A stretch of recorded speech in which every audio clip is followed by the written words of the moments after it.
Hello दोस्तों। आज एक पेस्ट कंट्रोल का वेबसाइट के बारे में बात करेंगे। ये वेबसाइट कम्प्लीटली डायनामिक है और ये एक सॉफ्टवेयर यानी ईआरपी के साथ में आता है। आप ईआरपी से वेबसाइट को चेंज कर सकते हो, कंट्रोल कर सकते हो। मैं आपको पहले वेबसाइट दिखा देता हूँ। बैनर है, ये आप चेंज कर सकते हो, ऊपर का टेक्स्ट सब चेंज कर सकते हो, फ़ोटोज़ चेंज कर सकते हो। यहाँ पर सर्विसेज है जो डायनामिकली आप ऐड कर सकते हो प्राइसिंग के साथ में। यहाँ पर आप देख सकते हो ये कंटेंट आप चेंज कर सकते हो, फ़ोटो आप चेंज नहीं कर सकते। यहाँ पर सर्विसेज है जो आप चेंज कर सकते हो बैकएंड से, प्रोडक्ट को भी बैकएंड से आप चेंज कर सकते हो। यहाँ पर आप देख सकते हो रीड ओनली के साथ में ये जो प्रोडक्ट है ये पूरा डिटेल्ड पेज में खुल जाता है। प्रोडक्ट जो है प्रोडक्ट वो नहीं खुल पाता, प्रोडक्ट का सिर्फ आप अमाउंट दिखा सकते हो, इसको ऑनलाइन आप परचेस नहीं कर सकते। यहाँ पर इमेज चेंज नहीं होता, आप यहाँ पे जो टाइटल्स और ये लिखा हुआ है ये चेंज कर सकते हो। रिव्यूज़ आप बैकएंड से कंट्रोल कर सकते हो, जो कस्टमर यहाँ से रिव्यू सबमिट करेगा वो बैकएंड से कंट्रोल किया जा सकता है। यहाँ पर एक आपको फॉर्म दिया गया है शेड्यूल नाम का, जो आपको नीचे दिखाया जाएगा। यहाँ पर ये आपको एक कोटेशन का रिक्वेस्ट थ्रू भेजा जाएगा, ये आपको सब्सक्रिप्शन यहाँ से लिया जा सकता है। ये जो ईमेल आईडी आपको बैकएंड पे स्टोरेज पे मिल जाएगा। ये जो फुटर का डेटा है ये भी आप पूरी तरह से बैकएंड से कंट्रोल कर सकते हो। प्रोडक्ट में आप प्रोडक्ट ऐड कर सकते हो, जितने चाहे उतने आप प्रोडक्ट इस पर ऐड कर सकते हो। सर्विसेज में जितने चाहे उतने सर्विसेज आप ऐड कर सकते हो। एफएक्यूज़ में आप एफएक्यूज़ को कंट्रोल कर सकते हो, ऐड रिमूव कर सकते हो। कॉन्टैक्ट में हर एक चीज़ आप मैनिपुलेट कर सकते हो। यहाँ पर एड्रेस हो गया, नंबर्स हो गए, मैप हो गया, ये यहाँ पर आप कर सकते हो। अब और एक चीज़ आपको दिखाना चाहता हूँ, ये भी जो कॉन्टैक्ट एड्रेस है या नंबर है, ये सारी चीज़ें आप मैनिपुलेट कर सकते हो। आप लोगो भी चेंज कर सकते हो। ये पूरी चीज़ें आप बैकएंड से कंट्रोल कर सकते हो। अब मैं इसका एडमिन पैनल आपको दिखाता हूँ। ये है वेबसाइट का एडमिन पैनल। तो पहले वेबसाइट के बारे में बात करते हैं, बाद में ईआरपी के बारे में बात करेंगे।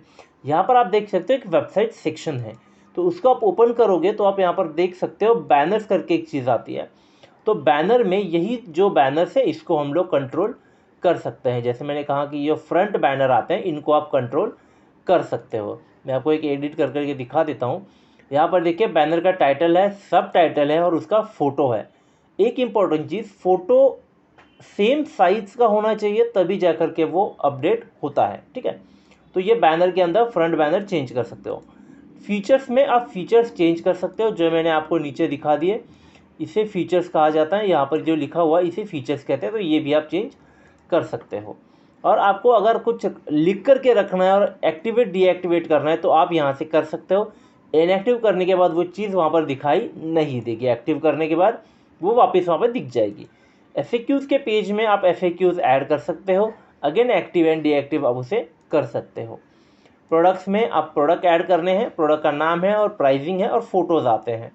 यहाँ पर भी अगर आप कुछ डिटेल देना चाहते हो तो वो डिटेल भी आप दे सकते हो, लेकिन लिमिटेड वर्ड्स के साथ में। ये भी अगर आप एक्टिव डीएक्टिव करना चाहते हो तो आप उसे कर सकते हो। ऐड न्यू का सेक्शन आपको यहाँ पर हर एक चीज़ का मिल जाएगा। सेम है, अगर मैं रिव्यूज़ कर रहा हूँ तो रिव्यूज़ में भी यहाँ से कंट्रोल कर सकता हूँ। कोई रिव्यूज़ अच्छा नहीं लगे तो मैं इसे इनएक्टिव कर सकता हूँ, तो वहाँ से इनएक्टिव हो जाएगा। एक्टिव में से 9 रिव्यूज़ वहाँ पर दिखाए जाएंगे, सिर्फ 9। सर्विसेज में आप सर्विसेज ऐड कर सकते हो। इसमें मैं आपको ओपन करके दिखा देता हूँ। सर्विस का टाइटल, टाइटल इमेज में ये भी आपको दिखा देता हूँ एक बार, इसे टाइटल इमेज कहा जाता है। ये टाइटल इमेज आप चेंज कर सकते हो। और साथ ही साथ में आप जो फ्रंट पे एक फ़ोटो दिखाई दिया होगा आपको सर्विसेज में, अगर आप देखो तो ये वाला फ़ोटो है, तो ये भी चेंज कर सकते हो। साथ में कंटेंट आप लिख सकते हो। अबाउट में अगर हम लोग जाते हैं तो कंपनी का प्रोफाइल बन जाता है।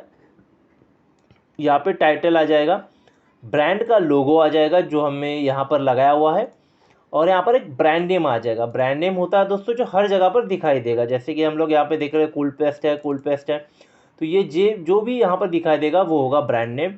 Primary contact number, secondary contact number, email address, आपका लोकेशन का एड्रेस और आपका गूगल मैप का एड्रेस वो यहाँ पर देना होता है। साथ में अगर आप कुछ कंटेंट लिखना चाहते हो तो आप यहाँ पर पे जो है वो लिख सकते हो। अब ये हो गया पूरा वेबसाइट का मैनेजमेंट। अब मैं आपको दिखाता हूँ ये सिस्टम ईआरपी काम कैसे करता है। जैसे अगर हम लोग माने कि सामने यहाँ पर किसी ने सिलेक्ट कर दिया कॉकरोचेस 1 BHK और मैं कहूँ कि सिंगल, तो यहाँ पर एक प्राइस आ जाता है। ये प्राइस विथ GST आ जाता है। आपको बैकएंड पे जो प्राइस ऐड करना है वो विदाउट GST करना है, वो भी मैं आपको दिखा देता हूँ। सेटिंग्स में अगर आप जाते हो तो यहाँ पर एडमिन में आप जो है वो एडमिन अपनी क्रिएट कर सकते हो, एडमिन यूज़र्स। यहाँ पर चार्जेस आपको क्रिएट करने होते हैं। जैसे ये सर्विस में आपको दिखा देता हूँ, ये सर्विस मैंने ऐड कर दी सिलेक्ट में से, फिर मैंने इसको ले लिया मंथ, टाइम और ड्यूरेशन के साथ में। यहाँ पर मैंने प्रॉपर्टी सिलेक्ट कर ली और टैक्सेशन मैंने सिलेक्ट कर लिया। अब मैं प्रॉपर्टीज़ अगर बढ़ाना चाहता हूँ तो मैं प्रॉपर्टीज़ भी यहाँ पर बढ़ा सकता हूँ। ये भी ऑप्शन मेरे पास है एक्टिव डीएक्टिव करके। अब जब मेरे पास कोई रिक्वेस्ट यहाँ से जनरेट होकर आ जाती है, जैसे मैं कर दूँ यहाँ से, तो ऑनलाइन पेमेंट हो करके मेरे पास एक ऑर्डर आ जाता है। अब ये ऑर्डर मुझे आएगा यहाँ पर, मैं आपको एक डेमो करके दिखा देता हूँ। यहाँ पर अगर हम लोग करते हैं तो मैं एक आपको डेमो यहाँ पर दिखा देता हूँ।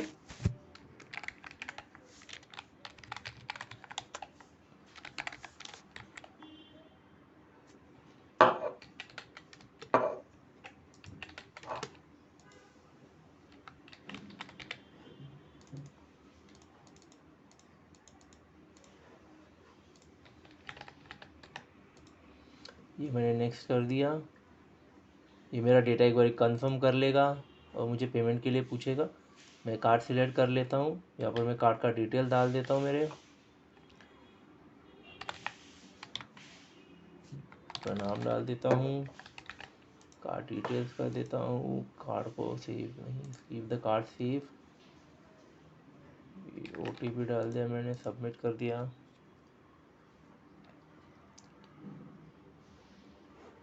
अब अगर देखोगे तो मुझे यहाँ पर एक ऑर्डर मिल गया होगा।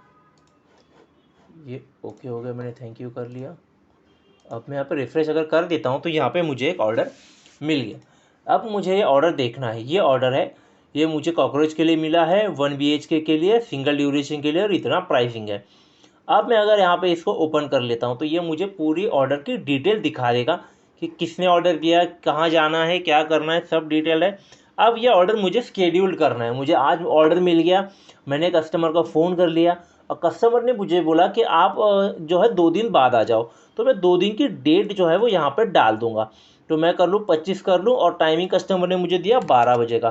ठीक है, ये 24 घंटे का क्लॉक है, तो जैसे मैं यहाँ पे 13 लिख दूँगा वो 1 आ जाएगा। ठीक है, तो ये हो गया। अब मैं ऐसे अगर सबमिट कर दूंगा तो ये ऑर्डर मेरा स्केड्यूल्ड हो जाएगा। परसों के लिए ऑर्डर मेरा स्केड्यूल्ड हो गया। अब परसों जब मैं खोलूंगा तो मुझे इस तरह से वो स्केड्यूलर में बताएगा कि आज मुझे कितने ऑर्डर है। तो मैंने, जैसे कि आप देख रहे हो, 22 को 3 ऑर्डर स्केड्यूल करके रखे हुए थे, तो वो मुझे यहाँ पर दिखाई दे रहे हैं। मैंने ओपन किया, कस्टमर को फ़ोन किया, कस्टमर ने बोला ओके आप आ जाओ। मेरे बंदे जो है वहाँ पर चले गए, प्रोसेस हो गया। आने के बाद जब बंदे मुझे पेपर वर्क दिखा देते हैं तो मुझे 2 चीज़ें करनी होती हैं। एक तो ये ऑर्डर ओपन है या क्लोज़ है। अगर सब प्रोसेस हो गया है ऑर्डर पे तो ऑर्डर मुझे क्लोज़ कर देना है। नहीं हुआ है, रीस्केड्यूल हुआ है, बात करने के बाद कस्टमर ने बोला कि नहीं मुझे आज नहीं, आप एक काम करो कल आ जाओ, तो मैं इस ऑर्डर को वापस से रीस्केड्यूल भी कर सकता हूँ कल के लिए। अदरवाइज सब कुछ हो गया, पेस्ट कंट्रोल हो गया, तो मैं इसे क्लोज़ कर सकता हूँ। जैसे मैं इसे क्लोज़ करूँगा, यहाँ पर ये क्लोज़ हो जाएगा। साथ ही साथ में मुझे एक रिसीट भी मिल जाएगा कि जो पेमेंट ड्यू था मेरा स्केड्यूल के साथ में वो पेड हो चुका है और इतना पेमेंट मेरे पास आ चुका है। तो ये रिसीट भी यहाँ पर एक पॉपअप हो जाता है। जैसे मैंने कहा कि अगर मैं पहली वाली ऑर्डर जो फ्रेश ऑर्डर है उसको अगर मैं स्केड्यूल्ड कर देता इसको, तो फिर वहाँ पर भी मुझे एक ऐसा पेपर मिल जाता, लेकिन उसमें स्टेटस अनपेड होता। वो स्केड्यूल हुआ है अनपेड डॉक्यूमेंट के साथ में, और जैसे मैं क्लोज़ कर देता हूँ वो पेड हो जाता है। मैं स्केड्यूल को ऑर्डर को रीस्केड्यूल भी कर सकता हूँ। और जैसी मेरी वो जो ऑर्डर है वो अभी स्केड्यूल हो चुकी है, क्लोज़ हो चुकी है, तो जैसे ही नेक्स्ट टाइम उसका रिन्यूअल आ जाएगा वो मुझे यहाँ पर रिन्यूअल में पॉपअप मुझे वो चीज़ है वो दिख जाएगी, और एग्जैक्टली वो ऐसे ही ओपन होगी इन्हीं डिटेल्स के साथ में। लेकिन उस समय मुझे एक ऑप्शन दिया जाएगा, कस्टमर को कॉल करने के बाद मैं उसे, अगर वो रिन्यू करना चाहता है तो मैं उस ऑर्डर को स्केड्यूल्ड करके आगे ले लूँगा, तो सिस्टम करेगा एक नया ऑर्डर क्रिएट, पुराना ऑर्डर क्लोज, और वो ऑर्डर जब मैं स्केड्यूल करूँगा उस टाइम पे मुझे वो नोटिफिकेशन दे देगा। और अगर कस्टमर नहीं कर रहा है तो उस ऑर्डर को मैं कर दूंगा टर्मिनेट। यहाँ पर मुझे एक ऑप्शन आ जाएगा टर्मिनेशन का, तो मैं वो ऑर्डर को टर्मिनेट कर सकता हूँ। तो वो ऑर्डर मुझे वहाँ पर बाद में दिखाई नहीं देगा क्योंकि वो ऑर्डर रिन्यू नहीं हुआ। और जैसे मुझे कोई कोटेशन आता है तो मैं यहाँ पर दिखा देता हूँ। अब यहाँ पर कोटेशन है नहीं, हम लोग एक कोटेशन रिक्वेस्ट भी जनरेट कर लेंगे, शेड्यूल कर लेते हैं। मैं कोटेशन आपको यहाँ पर अभी क्रिएट करके दिखा देता हूँ। जैसे ये कॉकरोच मैंने सिलेक्ट कर लिया, यहाँ पर मैंने कर लिया सिंगल, प्रॉपर्टी है मेरी 1 BHK, एड्रेस है मेरा समझो कल्याण का, और मैसेज है मेरा हाई। ठीक है, तो ये मैंने कर लिया सबमिट सक्सेसफुली। तो ये मुझे मिल जाएगा किसी का कोटेशन रिक्वेस्ट। तो ये कोट आ गया, मैंने ओपन कर लिया, कोटेशन मुझे दिखा कि किस चीज़ का कोटेशन चाहिए, मैंने ओपन किया, बंदे को फ़ोन किया, बंदे से बात हुई। और अगर ये ओके ओके होता है, देखिए इस तरह के टर्मिनेट की मैं बात कर रहा हूँ जो आपको मिलेगा इसमें भी, किसमें, सर्विस रिन्यूअल में। और अगर ये कोटेशन अप्रूव होता है तो मैं यहाँ पे सारे अमाउंट्स डाल दूंगा। अमाउंट डालने के बाद मैं इस ऑर्डर को शेड्यूल कर दूंगा और ये हो जाएगी शेड्यूल्ड। जैसे मैं अभी आपको एक करके दिखा देता हूँ तो भी आपको और एक चीज़ देखने को मिल जाएगी जिसकी बात मैंने अभी कुछ टाइम पहले की थी कि वो एक अनपेड इनवॉइस भी जनरेट कर देगा अपने लिए। तो वो भी मैं आपको दिखा देता हूँ। यहाँ पे मैं बता देता हूँ 1000, यहाँ पे 10, यहाँ पे 10, तो ये 1020 का इनवॉइस जनरेट हो गया। ये मैंने समझो मंडे के लिए किया, मंडे 12 बजे का ऑर्डर मैंने डाल नहीं सकते यार, 12 बजे रात के, तो ये 1 बजे कर दिया। तो ये मैं इसको अभी कर रहा हूँ सेव, तो मुझे ये मिल गया, मैंने सेव कर लिया क्योंकि ये ऑर्डर कन्फर्म हो गया। तो इसने मेरे लिए एक इन्वॉइस जनरेट कर लिया, एक रिसीट जनरेट कर लिया, वो है अनपेड नाम से। ठीक है, तो अनपेड है। अभी जब भी मैं इसको क्लोज करूंगा इस ऑर्डर को, तो ये यही जो है इनवॉइस को ये पेड करके जनरेट कर लेगा। ठीक है, तो जैसे ये पेमेंट हमारे पास आ जाएगा, इसको हम लोग क्लोज कर लेंगे। यहाँ पे आप देख सकते हो इसमें स्केड्यूल्ड, जब ये स्केड्यूलर भी आ गया, इसमें स्केड्यूल्ड हो गया। अगर मैं इसको क्लोज कर लेता हूँ तो ये क्लोज हो जाएगा। जैसे मैंने अभी इसको समझो वही इनवॉइस को मैंने क्लोज कर लिया, तो वही इनवॉइस मुझे वापस से पेड का जो है वो दे देगा। देखिए यहाँ पर ये मैंने अभी ये पेड हो गया। ठीक है, जैसे क्योंकि मैंने वहाँ पर क्लोज कर लिया, यही अनपेड है, यहाँ पर ये पेड हो गया। ठीक है, तो ये इन्वॉइसिंग भी जनरेट हो जाता है। तो इस तरह से ये सिस्टम काम करता है। सब्सक्राइबर का लिस्ट आपको यहाँ पर मिल जाएगा, जितने भी सब्सक्राइबर आपको इस पर्टिकुलर यहाँ से आपको जो सब्सक्राइब करेंगे वो भी मिल जाएगा। साथ में आपको हर चीज़ का रिपोर्ट मिल जाएगा, ऑर्डर्स का, स्केड्यूलर का, यानी कितने ऑर्डर आपके पास है, कौन से कंडीशन में है, वो भी आपको आइडिया दे देता है।